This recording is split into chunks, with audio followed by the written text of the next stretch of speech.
Rashida Tlaib rushed to blame the Jersey City tragedy on white supremacy. There's just one little problem. Jerry Nadler and the Democrats debated articles of impeachment all day long, and CNN's Don Lemon gets triggered by Thanos? All that and more. I'm Bobby Eberle. This is a 13-minute news hour. And God bless the United States of America.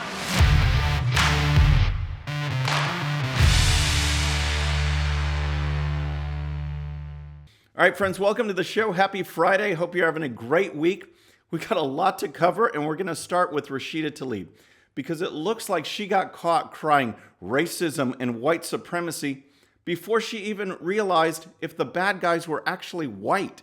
So there was this shooting in Jersey City on Tuesday, and here's a report from NBC News. It says, a shooting at a kosher grocery store in Jersey City on Tuesday is being investigated as a potential act of domestic terrorism fueled by both anti-Semitism and anti-law enforcement beliefs, authorities said Thursday. 3 people were found dead inside JC Kosher Supermarket after suspected shooters David Anderson and Francine Graham opened fire just before 12:30 p.m. in what police have said was a targeted attack. The 3 people found in the store were Mindy Ferenz, 31, Maj Deutsch, 24, who were both members of the Hasidic Jewish community, and Douglas Miguel Rodriguez, 49, an immigrant from Ecuador. Jersey City Police Detective Joseph Seals was also killed after encountering the shooters in a cemetery prior to the attack on the store. So that attack happened on Tuesday. So then on Thursday, Rashida Tlaib rushes to Twitter and she puts this out. She says, "This is heartbreaking. White supremacy kills." Okay, well, there was just one problem. The shooters weren't white. Here's more from NBC News. New Jersey Attorney General Gurbir S. Grewal said at a news conference Thursday that investigators found social media pages believed to belong to Anderson, 47, and Graham, 50, that purport to espouse certain viewpoints. He said investigators believe Anderson and Graham held views that reflected the hatred of the Jewish people as well as the hatred of law enforcement, and that they express interest in the Black Hebrew Israelite movement, whose members believe they are descendants of ancient Israelites. Oops. So maybe before Rashida Tlaib gets on Twitter and talks about white supremacy, that she actually knows who the bad guys are. I mean, that might be a little helpful. So she deleted that tweet in probably less than a half hour, didn't make any kind of correction or update or apology or anything for blaming white supremacy for something that happened because of supporters of Black Hebrew Israelites. So that's what she can do, and the media just ignore things like that all the time. She blames white supremacy, gets a pass. Oops. So next, I want to talk about impeachment, because yesterday was probably a new low for Congress because it was mind-numbing watching these things. This is a House Judiciary Committee led by Jerry Nadler, and all they did was just trade 5-minute blocks of the same old stuff all day long. This went into the night to where they didn't even vote last night. That's today. But it was just mind-numbing. Nothing new was said. And it's just a chance to make the same points over and over again. And the Democrats continue to spread this false narrative. It's a witch hunt, a sham of an investigation. And even CNN yesterday had to correct some of the Democrats because of what they were saying, twisting words, making up things. And I'm talking in particular about Representatives Democrats Veronica Escobar and Sheila Jackson Lee. Here is a clip from Escobar doing one of her 5-minute rants during yesterday's testimony. Our Republican colleagues are working overtime to try to convince us that we didn't see what we saw with our own eyes and we didn't hear what we heard with our own ears. All right, so she says we need to see with our own eyes and believe what we hear with our own ears. And then she frames the Ukraine phone call between President Trump and President Zelensky as a governor reaching out to a community who's been devastated by a natural disaster. And that was her example. And here's what she said. The community suffers a natural disaster, and the governor of the state has aid that will help that community, but calls the mayor of your community and says, "I want you to do me a favor, though." So did you hear that? She said, "I want you to do me a favor, though." Remember that. I want you to do me a favor, though. Then we go over to Sheila Jackson Lee, and she's holding up the transcript. She's waving the transcript, and she talks about what President Zelensky said. And here is what Sheila Jackson Lee said yesterday. In the call, President Zelensky said these sentences. I would also like to thank you for your great support in the area of defense. We're trying to continue to cooperate for the next steps. Specifically, we also want to be ready to buy javelins. That's equipment, military equipment. Okay, fine. So then she moves on and talks about what President Trump supposedly said. And here's the very next sentence. The very next sentence is not, yes, let's get with the Department of Defense. Let's review your request. The very next sentence, I would like you to do a favor, though. I would like you to do a favor, though. All right, shaking the transcript. Sounds a lot like what Escobar was saying about her imaginary governor. There's just one problem. That's not what President Trump said. So yesterday he took to Twitter and he tweeted this. He says, Dems Veronica Escobar and Jackson Lee purposely misquoted my call. I said I want you to do us a favor, our country a favor, not me a favor. They know that, but decided to lie in order to make a fraudulent point. Very sad. So CNN jumped in yesterday, and with their fact checkers, they even said that Escobar and Jackson Lee were wrong. And here's a report from CNN. President Trump alleged that Democrat Representatives Veronica Escobar and Sheila Jackson Lee purposely misquoted his call with the president of Ukraine, Volodymyr Zelensky, in a tweet this morning. Facts first. Trump is correct that the call was misquoted during today's debate over the articles of impeachment in the House Judiciary Committee. So see, the Democrats have nothing. And the one thing I want to bring up is that everything that you hear in these hearings about articles of impeachment, about soliciting a foreign government to interfere with an election, think about that, think about what they're saying, and remember this, that stuff actually happened with the Democrats, surveilling and spying on President Trump. Everything they're accusing President Trump of in these bogus charges actually happened with the Democrats, with Hillary Clinton, with Barack Obama, with the FBI.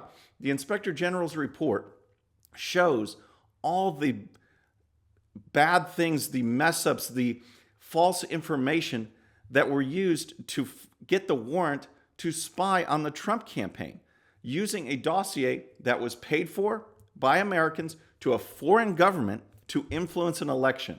Doesn't that sound exactly like what they're accusing President Trump of? Americans paying a foreign government to influence an election, going through the FBI to spy on the Trump campaign, all with the knowledge from Barack Obama. That is what actually happened, and that is what needs to be investigated. So to show you how the Democrats are so unhinged by everything President Trump does, everything he says, I want to go to CNN's Don Lemon, because this just gets crazy. The other night that we covered, President Trump had a rally. You know, they're impeaching him. He's having a rally in Pennsylvania. And his war room, his response team put out a meme that likened him to Thanos, the supervillain from Marvel Comics, snapping his fingers and eliminating his opponents. So they put this meme together, and Don Lemon just had a fit. He went nuts because of it. And here's Don Lemon from CNN. In addition to all the lies and all the blustering at tonight's rally, Trump's war room posted a meme on Twitter today showing Trump as the supervillain Thanos from the Marvel Avengers movies, dispatching his Democratic enemies. Take a look at this. So he's upset about a meme. He actually spent airtime being upset about a meme. And then he showed it to his audience. So check this out. I am inevitable. On this solemn day, I recall that the first order of business for members of So President Trump, yes, it's just awesome. These guys are so creative. And what is so funny is that the left gets so upset by it. They get so triggered. They get so angry. Lemon was stunned. He couldn't speak for a while. He talks about how he can't believe he has to report this on air. He doesn't. It's a meme. It's joking around. But he's serious about it. And here's what he says. This is crazy. This is literally crazy. Are you people insane? So he calls us insane. He says, are you people insane? No, we're not insane. You're just an angry liberal who doesn't like President Trump or know how to deal with him. If you want to see insane, just look at yesterday's debate on the articles of impeachment from Democrat Hank Johnson. Here's what he actually said just yesterday. And they're standing there, and President Trump is holding court, and he says, "Oh, by the way, no pressure." And you saw President Zelensky shaking his head as if his daughter was downstairs in the basement, duct taped. So what's he talking about? He was giving an example of President Trump meeting President Zelensky at the UN and how Zelensky would be so intimidated that it's like his daughter is duct taped in the basement? What is he talking about? And this guy, to show you insane, to put it in Don Lemon's terms, this is the same guy that thought that Guam would capsize, would tip over because of extra people there. Here's what he said. My fear is that the whole island will become so overly populated that it will tip over and capsize. We don't anticipate that. So I don't even know what to say to that. I just love the witness's reaction to that statement that Guam would capsize and tip over. And we're really not planning for that.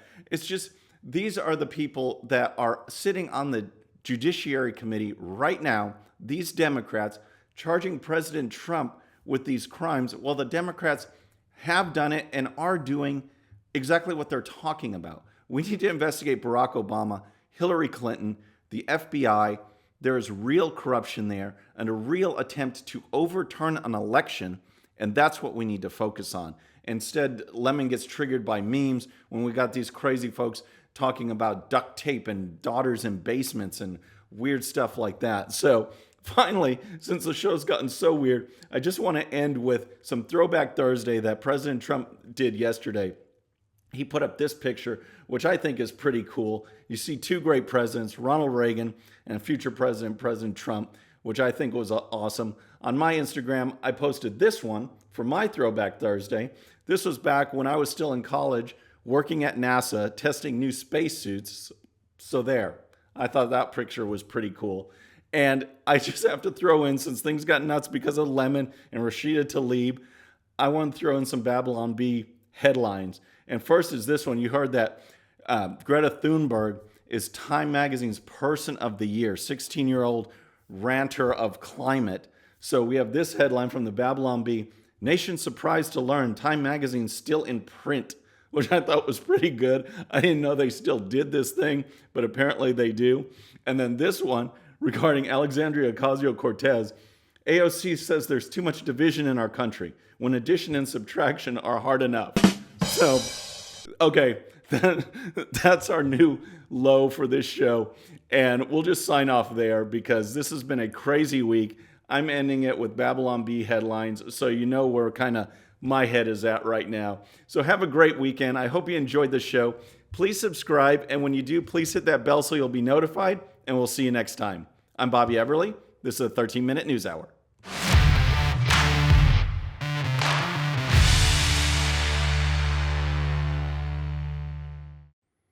Okay, friends, just a little reminder before you go, and no, this does not count against my 13 minutes. Please hit the subscribe button below and tell your friends. And if you happen to miss our last show, you can check it out right here. And also for great conservative news and commentary, please check out GOPUSA.com. All right, folks, we'll see you on the next show. Have a great day.